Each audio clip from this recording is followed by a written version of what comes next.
ವೀಕ್ಷಕರೆಲ್ಲರಿಗೂ ದೈನಿಕ ರಾಶಿ ಫಲ ವಿಶೇಷ ಕಾರ್ಯಕ್ರಮಕ್ಕೆ ಸ್ವಾಗತ. ಇವತ್ತಿನ ಈ ವಿಡಿಯೋದಲ್ಲಿ ನಾವು ವರ್ಷ 2026ರ ಮೇ ತಿಂಗಳಿನ 12ನೇ ತಾರೀಕಿನ ದಿನ ಸಿಂಹ ರಾಶಿಯ ಫಲಗಳನ್ನು ತಿಳಿದುಕೊಳ್ಳಲಿದ್ದು, ಈ ದಿನ ಸಿಂಹ ರಾಶಿಯ ಜಾತಕದವರ ಪಾಲಿಗೆ ಹೇಗೆ ಸಾಬೀತಾಗಲಿವೆ, ಈ ದಿನ ಗ್ರಹ ನಕ್ಷತ್ರಗಳ ಸ್ಥಿತಿಗತಿಗಳೇನು ಮತ್ತು ಇಲ್ಲಿ ಉಂಟಾಗಲಿರುವ ಯೋಗಗಳ್ಯಾವುವು, ಈ ಯೋಗಗಳ ಪ್ರಭಾವ ನಿಮ್ಮ ಮೇಲೆ ಹೇಗೆ ಕಾಣಿಸಿಕೊಳ್ಳಲಿದೆ, ಜೊತೆಗೆ ಈ ದಿನಗಳಂದು ನೀವು ಹೊಂದಿರಬೇಕಾದ ಎಚ್ಚರಿಕೆ ಏನು ಅನ್ನೋದೆಲ್ಲವನ್ನ ವಿಸ್ತಾರ ರೂಪದಲ್ಲಿ ಇಲ್ಲಿ ತಿಳಿದುಕೊಳ್ಳೋಣ. ಮಾಹಿತಿ ತಿಳಿದುಕೊಳ್ಳುವುದಕ್ಕೂ ಮುನ್ನ ನಮ್ಮ ವಿನಂತಿ ಎಂದರೆ, ನೀವಿನ್ನೂ ನಮ್ಮ ಚಾನೆಲ್ ಸಬ್ಸ್ಕ್ರೈಬ್ ಮಾಡಿಲ್ಲವೆಂದರೆ ದಯವಿಟ್ಟು ಈಗಲೇ ನಮ್ಮ ಚಾನೆಲ್ ಅನ್ನ ಸಬ್ಸ್ಕ್ರೈಬ್ ಮಾಡಿ. ಹಾಗೆ ನಿರಂತರ ವಿಡಿಯೋ ಅಪ್ಡೇಟ್ಸ್ಗಳಿಗಾಗಿ ಪಕ್ಕದ ಬೆಲ್ ಐಕಾನ್ ಕ್ಲಿಕ್ ಮಾಡಿ. ವಂಶ ಪಾರಂಪರ್ಯ ಜ್ಯೋತಿಷ್ಯರು ನಂಬರ್ 1 ವಶೀಕರಣ ಸ್ಪೆಷಲಿಸ್ಟ್. ವೃತ್ತಿ, ಉದ್ಯೋಗ, ಮದುವೆ, ಹಣಕಾಸಿನ ಸಮಸ್ಯೆ, ವ್ಯಾಪಾರ, ಆರೋಗ್ಯ ಸಮಸ್ಯೆಗಳಿಗೆ ಫೋನಿನ ಮೂಲಕ ಪರಿಹಾರ. ಇಂದೇ ಕರೆ ಮಾಡಿ. ವೀಕ್ಷಕರೇ, ಈ ದಿನವು ಮಂಗಳವಾರದ ದಿನವಾಗಿರಲಿದ್ದೆ. ಈ ದಿನದ ಸಿಂಹ ರಾಶಿಯ ಫಲಗಳ ಕುರಿತು ನೋಡುವುದಾದರೆ, ಇಂದು ನೀವು ಚೈತನ್ಯಯುಕ್ತವಾಗಿರುತ್ತೀರಿ. ನೀವೇನೇ ಮಾಡಿದರೂ ಸಾಮಾನ್ಯವಾಗಿ ನೀವು ತೆಗೆದುಕೊಳ್ಳುವ ಅರ್ಧ ಸಮಯದಲ್ಲಿ ಅದನ್ನು ಮಾಡಲು ನಿಮಗೆ ಸಾಧ್ಯವಾಗುತ್ತದೆ. ಹಣಕಾಸಿನಲ್ಲಿ ಸುಧಾರಣೆ ನೀವು ಪ್ರಮುಖ ಖರೀದಿಗಳನ್ನು ಮಾಡುವುದನ್ನು ಅನುಕೂಲಕರವಾಗಿಸುತ್ತದೆ. ವೀಕ್ಷಕರ ಆರೋಗ್ಯ ಸುಧಾರಿಸುತ್ತದೆ ಮತ್ತು ಅವರು ನಿಮ್ಮ ಮೇಲೆ ಪ್ರೀತಿಯ ಮಳೆಗೈಯುತ್ತಾರೆ. ಪ್ರಣಯಕ್ಕೆ ಒಳ್ಳೆಯ ದಿನ. ವೃತ್ತಿಪರ ರಂಗದಲ್ಲಿ ಜವಾಬ್ದಾರಿ ಹೆಚ್ಚಾಗುವ ಸಾಧ್ಯತೆ ಇದೆ. ಘಟನೆಗಳು ಉತ್ತಮ ಮತ್ತು ಗೊಂದಲಮಯವಾಗಿರುವ ಒಂದು ದಿನ. ಇದು ನಿಮ್ಮನ್ನು ದಣಿವು ಹಾಗೂ ಗೊಂದಲದಲ್ಲಿರಿಸುತ್ತದೆ. ಇಂದು ನೀವು ಮತ್ತೆ ನಿಮ್ಮ ಸಂಗಾತಿಯ ಪ್ರೀತಿಯಲ್ಲಿ ಬೀಳಬಹುದು ಹಾಗೂ ಅವರು ಅದಕ್ಕೆ ಅರ್ಹರಾಗಿರುತ್ತಾರೆ. ಇಂದು ನಿಮ್ಮ ಸುತ್ತಮುತ್ತಲಿನವರೊಂದಿಗೆ ಹೆಚ್ಚು ಬೆರೆಯುವ ಮತ್ತು ಉತ್ತಮ ಸಂವಹನದ ಅಗತ್ಯವಿದೆ.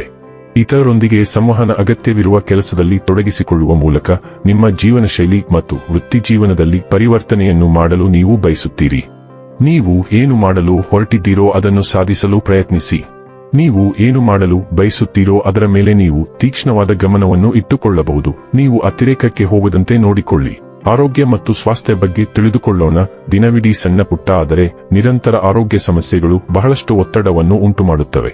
ನೀವು ಪರ್ಯಾಯ ಚಿಕಿತ್ಸೆಗಳತ್ತ ತಿರುಗಬಹುದು ಮತ್ತು ನೀವು ಅದನ್ನು ನಿಯಮಿತವಾಗಿ ಅನುಸರಿಸಿದರೆ ನಿಮಗೆ ಉತ್ತಮ ಫಲಿತಾಂಶಗಳು ಸಿಗುತ್ತವೆ. ಇಂದು ಜಂಕ್ ಫುಡ್ಗಳನ್ನು ತಪ್ಪಿಸಿ, ಏಕೆಂದರೆ ಅವು ನಿಮ್ಮ ಆರೋಗ್ಯಕ್ಕೆ ಸಂಬಂಧಿಸಿದ ಒತ್ತಡವನ್ನು ಹೆಚ್ಚಿಸುತ್ತವೆ. ನೀವು ಸಮಗ್ರ ಚಿಕಿತ್ಸೆಗೆ ಆದ್ಯತೆ ನೀಡಬೇಕು. ಧ್ಯಾನ ಮತ್ತು ಯೋಗವು ಈಗ ವಿಶೇಷವಾಗಿ ಮುಖ್ಯವೆಂದು ಸಾಬೀತುಪಡಿಸಬಹುದು. ಡೈಲಿ ಲವ್ ಮತ್ತು ರಿಲೇಶನ್ಶಿಪ್ ಬಗ್ಗೆ ತಿಳಿದುಕೊಳ್ಳೋಣ. ಬದಲಾವಣೆ, ಕ್ರಾಂತಿ ಮತ್ತು ಉತ್ಸಾಹ ಇಂದು ನಿಮಗೆ ಸೂಚನೆಯಾಗಿದೆ. ನೀವು ಇನ್ನು ಮುಂದೆ ಬೇಲಿಯ ಮೇಲೆ ಕುಳಿತುಕೊಳ್ಳಲು ನಿರಾಕರಿಸುತ್ತೀರಿ ಮತ್ತು ನೀವು ಬಯಸಿದ್ದಕ್ಕೆ ಮಾರ್ಗದರ್ಶನ ಮಾಡಲು ಪ್ರಯತ್ನಿಸದೆ ವಿಧಿ ತನ್ನ ಹಾದಿಯಲ್ಲಿ ಸಾಗಲು ನೀವು ನಿರಾಕರಿಸುತ್ತೀರಿ. ನಿಮ್ಮ ಭಾವನೆಗಳ ತೀವ್ರತೆಯು ನಿಮ್ಮ ಸಂಗಾತಿಯನ್ನು ಸ್ವಲ್ಪ ಮಟ್ಟಿಗೆ ಬೆರಗುಗೊಳಿಸಬಹುದು. ಪ್ರಣಯ ನಿರ್ಧಾರಗಳನ್ನು ತೆಗೆದುಕೊಳ್ಳುವಲ್ಲಿ ನಿಮ್ಮ ಪ್ರವೃತ್ತಿಗಳು ನಿಮಗೆ ಮಾರ್ಗದರ್ಶನ ನೀಡಲಿ ಮತ್ತು ಅವು ನಿಮ್ಮ ಜೀವನವನ್ನು ಹೊಸ ದಿಕ್ಕಿನಲ್ಲಿ ಕೊಂಡೊಯ್ಯುತ್ತವೆ. ವೃತ್ತಿ ಮತ್ತು ಹಣ ಬಗ್ಗೆ ತಿಳಿದುಕೊಳ್ಳೋಣ. ಇಂದು ನಿಮ್ಮ ಕೆಲಸದ ಸ್ಥಳದಲ್ಲಿ ಜಾಗರೂಕರಾಗಿರುವುದು ಅವಶ್ಯಕ. ಆಧುನಿಕ ಕಚೇರಿಗಳು ತೆರೆದ ಕೋಣೆಗಳನ್ನು ಹೊಂದಿದ್ದು, ಅಲ್ಲಿ ಎಲ್ಲಾ ಗಡಿಗಳು ನಿಮ್ಮ ತಲೆಯಲ್ಲಿವೆ ಮತ್ತು ಗೌಪ್ಯತೆಯ ಪರಿಕಲ್ಪನೆ ಇರುವುದಿಲ್ಲ ಎಂಬುದನ್ನು ನೀವು ಮರೆತು ಬಿಡುತ್ತೀರಿ. ವಿವೇಚನೆಯು ಇಂದು ನೀವು ನಿರ್ಲಕ್ಷಿಸಬಹುದಾದ ಪ್ರಮುಖ ಅವಶ್ಯಕತೆಯಾಗಿದೆ ಮತ್ತು ನೀವು ಜಾಗರೂಕರಾಗಿರದಿದ್ದರೆ ನಿಮ್ಮ ವೃತ್ತಿ ಜೀವನದ ವಿಷಯದಲ್ಲಿ ನೀವು ಬೆಲೆ ತೆರಬೇಕಾಗುತ್ತದೆ. ಇನ್ನು ಕೊನೆಯದಾಗಿ ಈ ದಿನ ಮಾಡಿಕೊಳ್ಳಬೇಕಾದ ಉಪಾಯಗಳ ಕುರಿತು ನೋಡುವುದಾದರೆ, ಲಾಭದಾಯಕ ವೃತ್ತಿಪರ ಅಥವಾ ವ್ಯವಹಾರ ಜೀವನಕ್ಕಾಗಿ ಹರಿಯುವ ನೀರಿನಲ್ಲಿ 8 ತುಂಡು ಕಲ್ಲಿದ್ದಲನ್ನು ಹರಿಸಿ. ವೀಕ್ಷಕರೇ, ಇದಾಗಿತ್ತು ಸಿಂಹ ರಾಶಿಯ ಜಾತಕದವರ ದೈನಿಕ ರಾಶಿ ಫಲದ ಮಾಹಿತಿ ಇಷ್ಟವಾದರೆ ವಿಡಿಯೋವನ್ನ ಲೈಕ್ ಮತ್ತು ಶೇರ್ ಮಾಡಿ. ಹಾಗೆ ಚಾನೆಲ್ ಸಬ್ಸ್ಕ್ರೈಬ್ ಮಾಡುವುದರ ಜೊತೆಗೆ ನಿರಂತರ ವಿಡಿಯೋ ಅಪ್ಡೇಟ್ಸ್ಗಳಿಗಾಗಿ ಪಕ್ಕದ ಬೆಲ್ ಐಕಾನ್ ಕ್ಲಿಕ್ ಮಾಡಿ.